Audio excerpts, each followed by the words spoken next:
안녕하세요. 부산부동산 스타디입니다. 52분에 30주차, 벌써 30주차가 되었어요. 제가 주간 브리핑을 시작한 지 30주차가 되었습니다.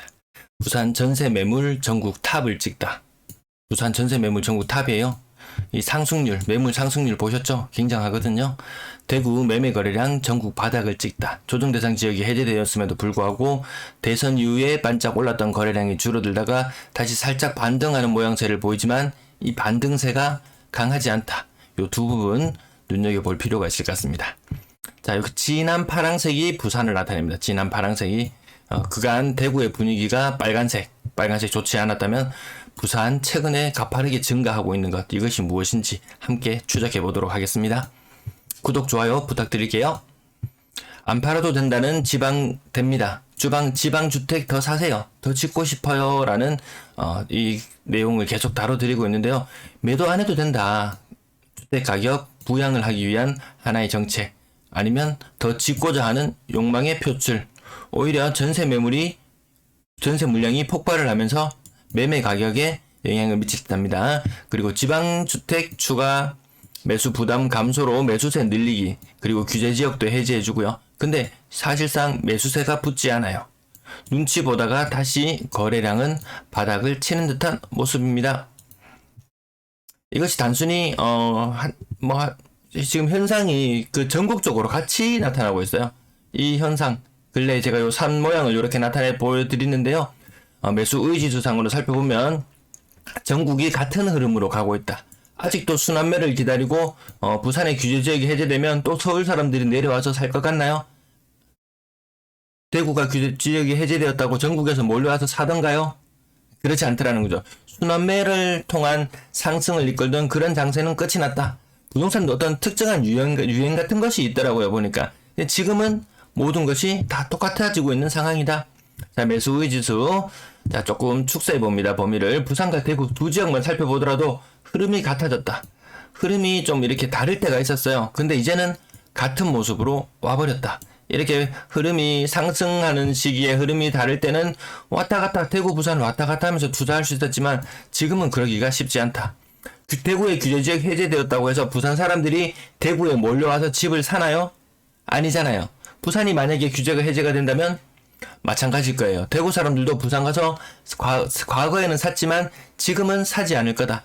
매수 의지수 전국이 모두 감소를 해서 바닥을 기고 있다. 40 아래로 다 내려왔는데요. 심지어는 20 아래로 내려온 것이 거의 절반 정도 된다. 이번에 좀 눈여겨볼 부분은 그동안 그래도 상승폭은 크지 않고 하락폭은 큰 상태를 유지하면서 이렇게 하락하는 모양새를 유지해 왔는데요. 이제는 좀 달라졌어요. 상승이 한 군데밖에 되지 않고 하락이 5군데나 됩니다. 그리고 20 아래로, 매수 의지수가 20 아래로 내려온 것은 절반 수준이죠. 사실상 인천이 20.3인 걸 감안하면 거의 4군데. 근데 사실 24.6, 26.1, 16.9 이거 의미 없잖아요. 이거 최소한 60 이상은 되어줘야지 그래도 분위기가 조금은 살아있구나 아직도 이렇게 느낄 정도인데 이거 도찐개찐 정말 의미 없는 비교인 듯 합니다. 매수 의지수 가장 최근 2021년부터 지금까지 확장해보면 그래도 그나마 조금 나왔던 시기가 있었지만 아주 너무 가파르게 불과 반년, 한 분기 만에 한 1분기의 시간이면 충분하다. 매수 의지수 광주 지역 보시면 140에서 40까지 떨어지는데 3개월이면 충분하다. 이게 갑자기 급반등을 할 것이냐 그렇게 보지는 않습니다. 자, 조금 더 확장해서 보겠습니다. 22년도 내용만 보시면 아시겠지만 모두 다 같은 모양새로 내려와 있다. 어느 하나 올라갈 힘이 강하게 보이지 않는다. 아무리 정책을 내놓아도 상승을 위한 힘은 보이지 않는다. 자, 경부선 라인을 따라서 대구 니나 잘 봐라, 너그나 잘 봐라. 이 흐름이 같은걸요. 흐름이 같으니까 겸사겸사 같이 보는 겁니다. 전세 가격도 마찬가지. 전세 가격이 나중에 더 빨리 빠져요. 나중에 더 빨리 빠집니다. 늦게 빠지기 시작하지만 지금 3주째 모든 광역시가 다 마이너스다. 수도권도 마찬가지로 모두 다 매매 가격 지수 마이너스로 다 접어들었어요. 부산이 그나마 하락세가 조금 약하다고는 하지만 이거 지금 이제 하락의 초입이잖아요. 하락의 초입입니다. 부산 지금 몇 주째인가요? 마이너스 나타났는지가 6주째 마이너스 나타나고 있습니다. 마이너스 0.0x 요 의미가 10에서 20%의 하락이 많이 나타난다. 요런 의미로 보면 됩니다. 야, 꼴랑 0.01% 하락해서 1억에 0.01%면 얼마야? 1%가 100만 원이니까 뭐 만 원 떨어졌다고 이렇게 해석하는 분은 이제 안 계시겠죠? 마이너스 0.1x 마이너스 0.1이라는 숫자, 요 1이라는 숫자가 나타나기 시작하면 20에서 30% 하락하는 거래의 빈도가 높아진다. 그런 의미로 받아들이시면 돼요. 그리고 요 실거래 치수는 반영이 생각보다 조금 늦습니다. 실제 거래되는 것보다 반영은 조금 더 늦어요. 전세 가격 부산 마이너스, 대구는 한참 전부터 거의 이제 반년 세월도 더 지났네요. 하락 시작한 지가. 그럼 부산과 대구의 격차가 6개월이냐? 6개월? 근데 이 격차가 줄어들고 있어요. 예전에는 작년 말에 봤을 때는 두 지역의 격차가 2개월 정도로 느껴졌었거든요. 근데 부산은 잘 버텨냈어요. 왜? 그 조정 대상 지역만 해제가 된다면 다시 상승할 것이라는 그런 믿음들 있잖아요. 그런 믿음들 덕분에 잘 버텨왔는데 대구 지역 보니까 아니더라. 야, 그러면 이 시간은 벌어졌던 이 간격, 이 6개월로 벌어졌던 이 간극은 다시 좁혀져서 비슷한 하락률을 보이지 않을까 이렇게 생각해 봅니다. 매매 거래량 살펴보시면 대구 지역 6월 현재 717건, 이게 지금 이제 거래가 마무리가 되었어요. 물론 나중에 추후에 대여섯 건씩 더 추가될 수는 있어요.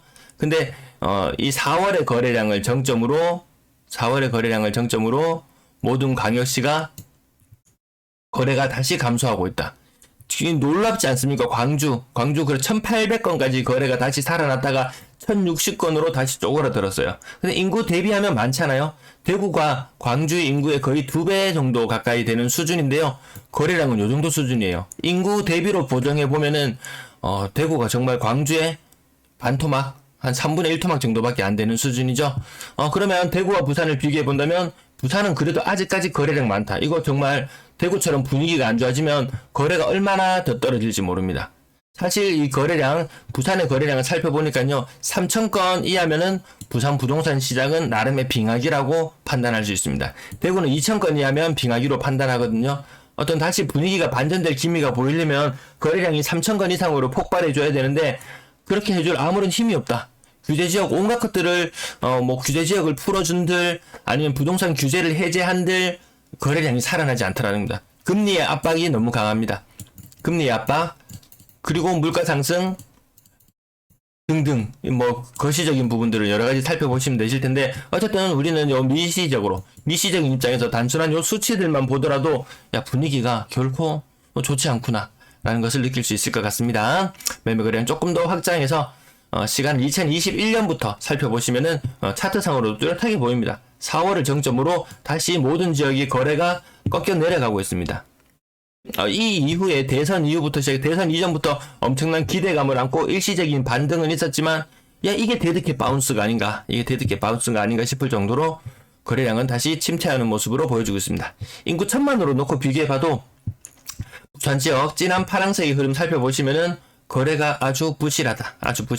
그나마 전국적으로 6개 광역시를 비교해봤을 때는 중간치는 된다. 중간치는 되지만 부실한 건 매 한 가지다. 조금 더 확장해 놓고 보면은 부산 한 중간 정도 수준 됩니다. 광역시를 놓고 봤을 때.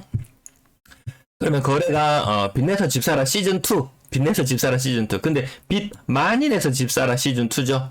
네. 그 이후에도 거래량은 오히려 모든 지역이 다 감소했다. 모든 지역이 거래를 다 감소했다. 대전은 그나마 어느 정도 유지하는 수준이고 울산은 살짝 늘기도 했네요.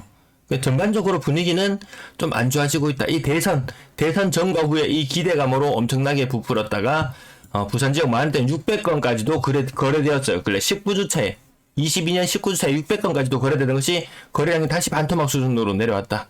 대구 지역도 마찬가지 규제 지역이 해제되었지만 거의 반토막 수준으로 내려왔다. 주간 신고가 비율 보시면은 지난번에 한번 짚어드렸는데 부산부터 먼저 볼게요. 20% 이상에 있다가 20%로 밑으로 떨어지면은 한 2주 정도 머물렀다가 다시 20% 이상으로 신고가가 올라갔어요. 근데 지금은 5주째 신고가 20% 이상 나오지 않고 있습니다. 요 신고가 비율을 어느 정도 살펴보시면 20% 이상 한 30% 넘어가면은 시장 분위기 괜찮다 이렇게 보시고요.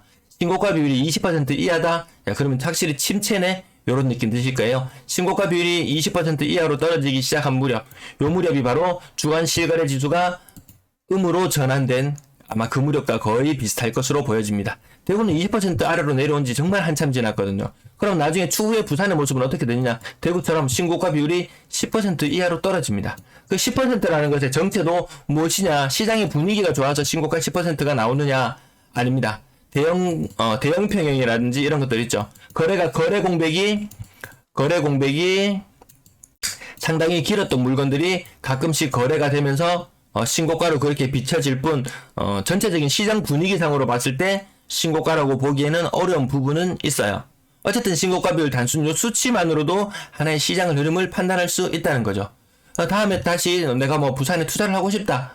추가로 주택을 더 매수하고 싶다. 그럼 신고가 비율이 빵빵 신고가 비율이 좀 더 치고 올라가는 시점을 잡을 필요가 있지 않을까. 신고가 비율이 살아나지 못하는 이런 지역들 바람직하지 못한 것 같아요. 자, 두 지역만 압축해서 봅니다. 부산과 대구 거래량, 부산과 주간 거래량을 살펴보는데요. 이번에는 부산 이렇게 647건까지 되던 것이 반토막 수준으로 내려왔다. 거래 가격이 떨어진다. 주간 실거래 지수가 마이너스로 나타난다. 거래량은 점점 줄어들면 줄어들수록 가격 낙폭은 더 빠르게 꺾이는 모습 볼 수 있습니다. 대구 조정대상 지역 해제하고 나서 거래 살아나는 거 보세요. 뭐 100%, 200건도 살아났나요? 아니죠. 고작 몇십 건 살아나는 정도. 오히려 대선 때 이때보다 거래량 이때 240건까지 있었거든요. 그리고 그 이후에 기대감으로 300건까지 뚫고 올라간다. 요 300건 뚫었던 것도 사실 요 두 개 평균치를 내봐야 되기 때문에 요 집계가 한번 잘못된 적이 있었어요. 151, 300실이 아니고 거의 200건 수준, 요 수준. 부산도 잠깐 정정할게요. 요 한 500건 수준에서 300건 수준으로 떨어졌다. 대구는 200건 수준, 그냥 그 정도 유지하는 상태다. 정말 규제 해제한 거 맞나? 부산 나중에 규제 해제하면 거래량 빵빵 살아날 것 같나요? 아니더라는 거죠. 전세 거래량 살펴보시면은 그나마 인구 유입이 좀 많이 되는 인천 지역은 그나마 전세 거래가 조금 더 많다. 예, 부산도 워낙 도시가 크다 보니까 전세 거래가 조금 더 상대적으로 많게 보여지고 이동도 조금 더 있는 편이에요. 전세 거래도 이 1월 달부터 쭉 살펴보시면 거래가 계속 줄어들고 있어요. 그리고 2017년도부터 보는데 대구도 마찬가지로 거래가 줄어들고 있다. 이 현상이 언제까지 지속되느냐? 가을까지 계속됩니다. 겨울 되면 거래량 일부 반등은 있을지언정 생각보다 큰 거래량 반등은 없어요. 정부에서는 2+2 때문에 그렇다 라고 이야기를 하는데 사실은 임대인이 임차인에게 돈을 돌려주지 못해서 눌러 앉아서 사는 경우가 많아집니다. 생각보다. 주변에 전세가 더 싼 곳이 뻔히 눈에 보이는데도 이주를 못해요. 그런 경향성으로 인해서 전세 거래가 줄어드는 것이 더 영향이 크다고 봐집니다. 2020년 8월 임대차 3법 시행 이후로 거래량이 줄긴 줄어요. 2+2 기존에도 사람들 이야기 안 해도 2+2를 사는 사람들이 거의 한 50% 정도 됐어요. 근데 다만 이 비율이 뭐 60%, 70% 좀 더 높아졌다 뿐이지 이미 기존에도 2+2 전세 한번 들어가서 2년 살고 한 번 더 연장하는 게 조금 더 일반적으로 경우가 많았어요. 이 현상은 임대차 3법의 영향도 물론 있는 것 같아요. 전국적으로 거래량이 임대차 3법 시행 전과 지금까지 조금씩 차이는 있는 것 같습니다. 전세 거래량 인구 1000만으로 놓고 보면 부산은 그래도 어느 정도 상위권은 유지하고 있다. 전세 거래 가장 부실한 곳 울산, 대구 요 두 지역 전세 거래량 인구 1000만으로 놓고 봤을 때 많이 부진하다. 대구는 확실히 많이 부진한 모습이에요. 인구 수로 비교해 봤을 때도 2020년부터 확장해 놓고 보더라도 전세 거래량도 많지 않다. 대구가 특히 더 많이 심각해 보이고요. 부산도 인구 1000만으로 놓고 한산해 봤을 때 근래 들어서 거래량이 조금 꺾이는 듯한 그런 모습 느낌도 듭니다. 매매 매물 살펴보시면 요 근래 들어서 매매 매물이 증가세가 주춤해지는 경향. 대구는 꾸준히 늘어나고 있는 경향. 인천은 살짝 꺾이긴 했어요. 매매 매물이. 근데 만만치 않다. 인천도 만만치 않다. 이렇게 보시면 될 것 같아요. 나머지 요 지역들 울산이나 이런 것들 많지 않은데요. 인구 1000만으로 놓고 현산해 보시면 부산도 확실히 빨간불 상태가 맞아요. 매물이 많기는 많아요. 근래 들어 살짝 꺾이긴 했지만 대구 다음으로 많다. 그리고 대전 지역도 매물이 많은 상태. 규제 지역 해제해주고 나서 오히려 규제 해제 안 했는 부산이 매물이 꺾였고 규제 해제를 좀 일부 해준 대구나 대전의 매물은 뭐 그렇게 증가세가 꺾인 듯한 느낌은 들지 않습니다. 자, 전세 매물인데요. 근래 들어서 부산의 전세 매물 증가세가 가장 가팔랐잖아요. 요거 제가 비율 같은 거 한 번씩 짚어드렸는데요. 연봉은 좀 분위기가 다르다.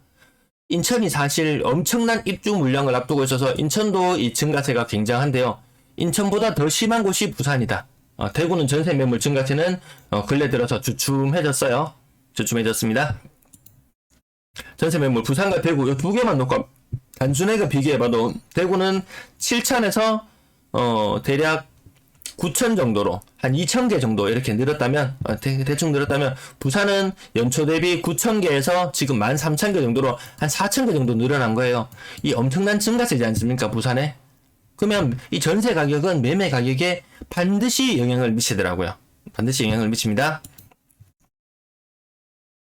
전세 매물 인구 1,000만으로 환산해놓고 봤을 때 제가 영상 초반에 보여드린 부분인데요. 여기 부산 지역이 지금 탑으로 올랐었어요. 불과 한 2, 3개월 전까지만 해도 대구와 이 부산의 매물, 이 빨간 선과 이 파란 선의 격차가 제법 있었어요.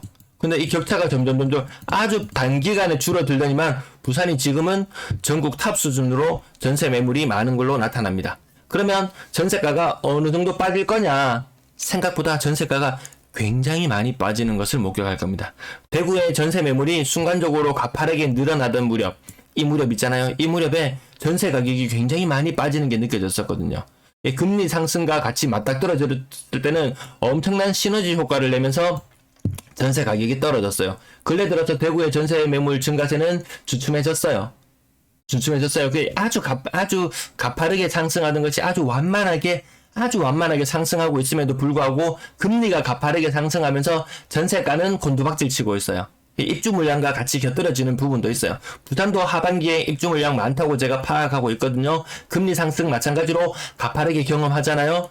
물량 증가 더 가파릅니다. 이것들이 엄청난 시너지 효과를 내면서 전세가가 바닥을 칠 것 같은 그런 느낌이 듭니다. 아마 지금 주간 실거래 지수상으로 부산은 지역의 주간 상승률은 마이너스 0.03% 요 정도 수준에 불과하지만 이것이 마이너스 0.1 얼마로 바뀌는 데는 그렇게 많은 시간이 필요하지 않을 것 같아요. 불과 한 2, 3개월의 시간이면 충분히 그런 현상을 보실 수 있을 것 같아요.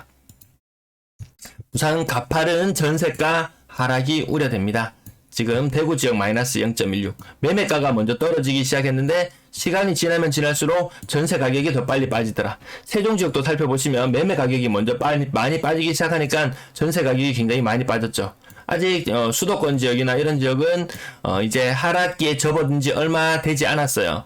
시간이 지나면 지날수록 전세가가 반드시 더 많이 더 크게 빠진다. 이 대전 지역도 보시면 아주 미세하게나마 전세가가 더 많이 빠지잖아요. 세종 지역 이렇게 매매가가 빠지기 시작하고 한 3개월, 2개월, 3개월 정도 지나기 시작하면은 전세 가격이 더 놀라서 더 빠집니다. 더 빠집니다. 지금 아직까지는 부산은 전세 가격보다는 매매 가격이 더 빠진 걸로 보이지만 전세 상당히 우려스럽습니다. 임차인들은 집을 새로 구해서 이사할 집에 가기 전에 반드시 임대인에게 돈 언제까지 돌려달라고 확답을 반드시 잘 받아 놓으시기 바라고, 임대인들은 임차인이 나가고 나면 임차인이 나갈 때 반드시 돈을 돌려줘야 되는 것은 반드시 해야 될 것이고, 돈이 여유롭지 않다면은, 붙잡고 싶으면은 요걸세도 감수해야 되는 그런 시간들이 다가오는 것 같습니다. 네, 시청 감사합니다.